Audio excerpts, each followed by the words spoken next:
चलिए सभी को नमस्कार, जय हिंद।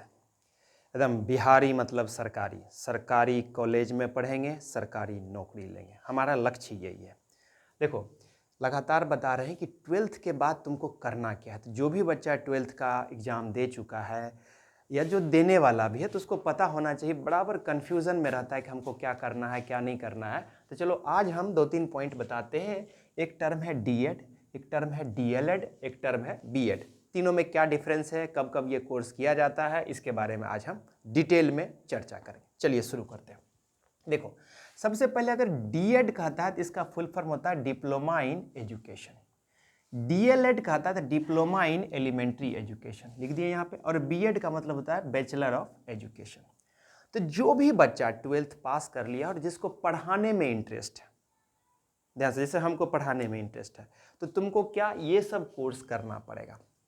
तो देखो, ध्यान से सुनेगा कि यह जो कोर्स होता है डीएड और डीएलएड, यह एक ही कोर्स है।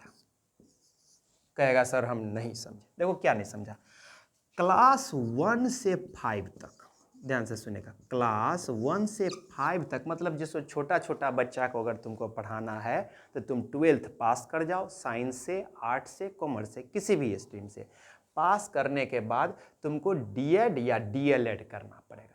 जैसे एक बीटेक होता है और बीई होता है, एक ही चीज़ होता है। उसी तरह से डीएड बोलो, कोई बोलेगा डिप्लोमा इन, कोई कॉलेज जो होता है डिप्लोमा इन एजुकेशन का डिग्री देता है, कोई college diploma in elementary education का डिग्री देता है। तो कोई दिक्कत नहीं है।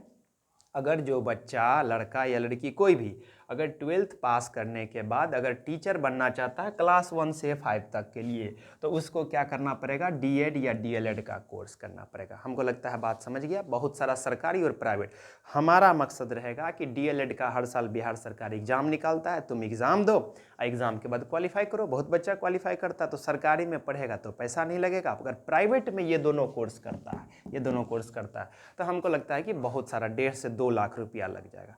तो हम उम्मीद करेंगे कि सरकारी कॉलेज में मेहनत कर लो, इंटर के बाद थोड़ा सा 2-3 महीना मेहनत करेगा तो आसानी से हो जाएगा।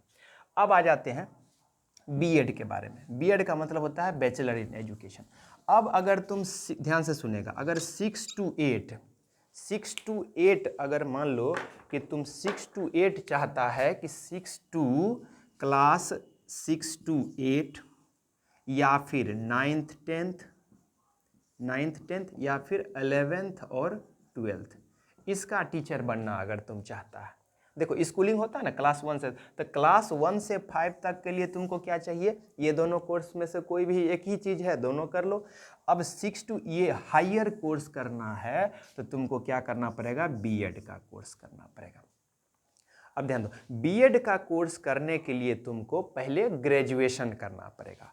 तो ग्रेजुएशन समझ गया। ग्रेजुएशन देखो यहाँ लिख देते, ग्रेजुएशन का मतलब होता है बीएससी या बीकॉम या बीए, कुछ भी नॉर्मल कॉलेज में एडमिशन करा लो कहीं से भी, और वहाँ से तुम बीए बीएससी 3 साल या 4 साल, अभी तो अब 4 साल का कर दिया, पहले 3 साल का कोर्स था, ये कर लो।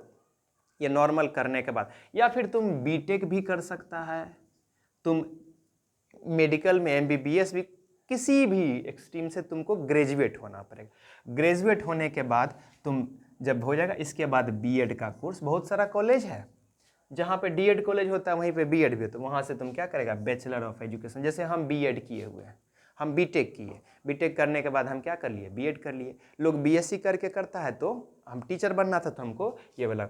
अब हम क्या हो गए कि 6 to 8 क्लास के लिए एलिजिबल हो गए और 9-10 के लिए एलिजिबल हो गए। मतलब अब जब हम बैचलर ऑफ एजुकेशन कर लेते हैं, मतलब बीएड कर लेते हैं, तो 6 to 8 और 9-10 पढ़ा सकते हैं। अब मान लो तुमको 11-12 भी पढ़ाना, तो 11-12 पढ़ाने के लिए बाद में तुमको फिर क्या करना पड़ेगा, एमएससी करना पड़ेगा। इंक ही नहीं है, बाद में तुमको क्या करना पड़ेगा, तो एमएससी या फिर एमए या एमकॉम, कुछ भी कर लो, मतलब मास्टर डिग्री करना पड़ेगा। और इस तरह से अगर मास्टर डिग्री कर लेता है तो तुम फिर 11-12 का भी टीचर बन सकता है। तो हमको लगता है कि समझ गया होगा पूरी तरह से। तो अब पूरी तरह से ध्यान देना। देखो हम कहना ये चाह रहे हैं कि अगर टीचिंग लाइन में 1 करोड़ टीचर है पूरे भारत में, तो टीचिंग में एक बड़ा स्कोप है। तुम प्राइवेट, सरकारी, कहीं भी जा सकता है, बशर्ते तुमको पढ़ाने आना चाहिए। बच्चा को कैसे पढ़ाना है, कैसे समझाना है, तो हम बहुत अच्छा कर सकते हैं। चलिए आज इतना ही, अगला दिन।